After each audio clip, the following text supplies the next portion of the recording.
Bismillahirrohmanirrohim. Assalamualaikum warahmatullahi wabarakatuh. Ada seorang yang buta di masa Nabi Muhammad Shallallahu Alaihi Wasallam.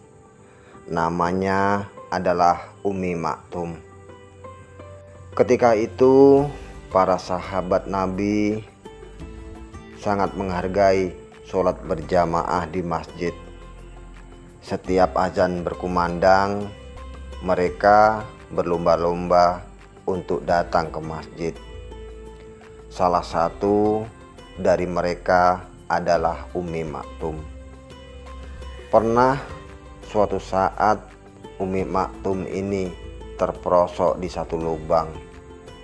Saat berjalan menuju masjid, namun ia segera bangkit dan tetap menuju ke masjid untuk sholat berjamaah.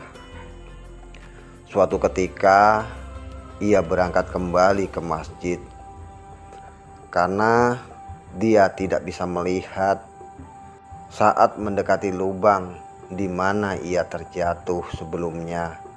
Tiba-tiba ada tangan yang menuntunnya ke masjid sehingga ia tidak terperosok kembali pada lubang yang sama. Setiba di pintu masjid, Ummi Maktum heran karena ternyata orang itu tidak ikut masuk ke masjid. Lantas Ummi Maktum memberanikan diri bertanya, "Siapakah Anda?" Terdengarlah jawaban bahwa saya adalah setan. Ummi Maktum heran, kok ada setan yang baik? Lalu ia pun bertanya, "Kenapa Anda menolong saya?"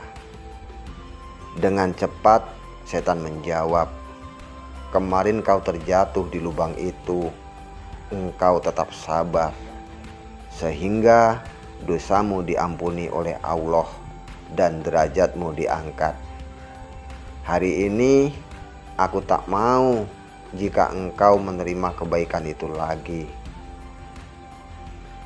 Para pemirsa beriman, irama bertasbih yang berbahagia, janganlah kita terbiasa memvonis seseorang bahwa orang itu jahat, karena bisa saja ia sudah bertaubat. Berbeda dengan setan, setahu saya tidak ada setan yang bertaubat dan tidak ada setan yang menginginkan kebaikan pada manusia. Hidup itu adalah sebuah proses. Ada yang saat muda menjadi penjahat, namun setelah tua menjadi pribadi yang taat. Sebaliknya, ada yang pada awalnya manusia tersebut alim, namun akhirnya menjadi manusia yang zalim. Sahabat beriman, irama bertasbih yang berbahagia, ternyata di saat berbuat kebaikan pun setan akan menggoda manusia. Manusia dianjurkan untuk selalu berhati-hati meskipun dia sedang melakukan dan mengupayakan perbuatan baik. Bukan tidak mungkin setan akan terus mengganggunya. Tidak ada satu kegiatan positif yang setan tidak datang kepada seseorang, kecuali meminta seseorang tersebut untuk melebihkan ataupun menguranginya. Begitu juga ketika manusia melakukan kegiatan yang negatif.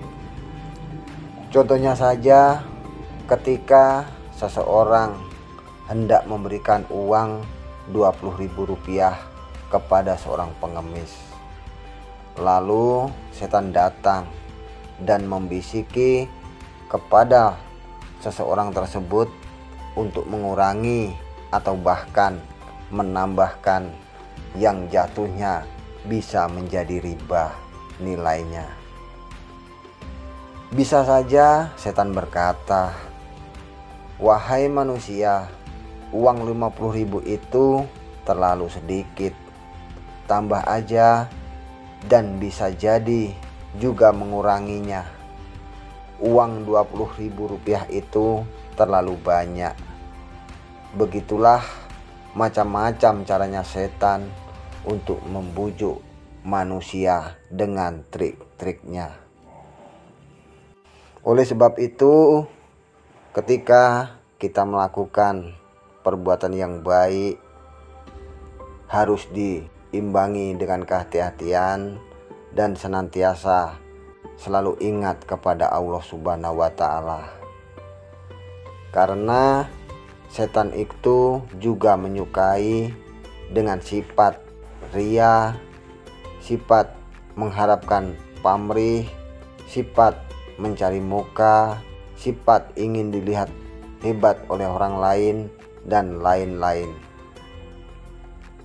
Maka selain diimbangi dengan kehati-hatian dan senantiasa mengingat kepada Allah Subhanahu wa Ta'ala, maka juga harus diimbangi dengan pengetahuan dan pengendalian emosi. Pengendalian emosi ini menjadi hal terberat karena kerap seseorang bertindak melampaui batas atau kurang dari batas maksimal. Sahabat beriman, irama bertasbih yang berbahagia, setan telah ditakdirkan menjadi makhluk yang kerap mengganggu keimanan manusia. Gangguan setan pada hakikatnya tidak hanya terjadi pada aktivitas negatif saja, namun juga terjadi dalam aktivitas yang positif.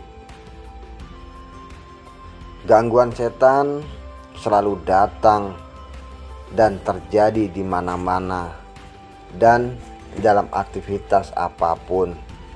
Misalnya dalam aktivitas positif, terkadang manusia kerap terpancing untuk melakukan hal-hal yang tidak baik. Maka marilah kita bersama-sama senantiasa selalu mengingat dan mendekatkan diri kita kepada Allah Subhanahu wa Ta'ala. Selalu berhati-hati dan mengendalikan emosi kita. Semoga sahabat semua yang telah singgah ke channel ini selalu dalam lindungan Allah Subhanahu wa Ta'ala, dimudahkan segala urusannya, baik urusan dunia dan akhirat, serta apa yang dicita-citakan dikabulkan oleh Allah Subhanahu wa Ta'ala. Demikianlah pembahasan kita pada kesempatan ini. Semoga video ini bermanfaat. Mohon maaf apabila ada kekurangannya.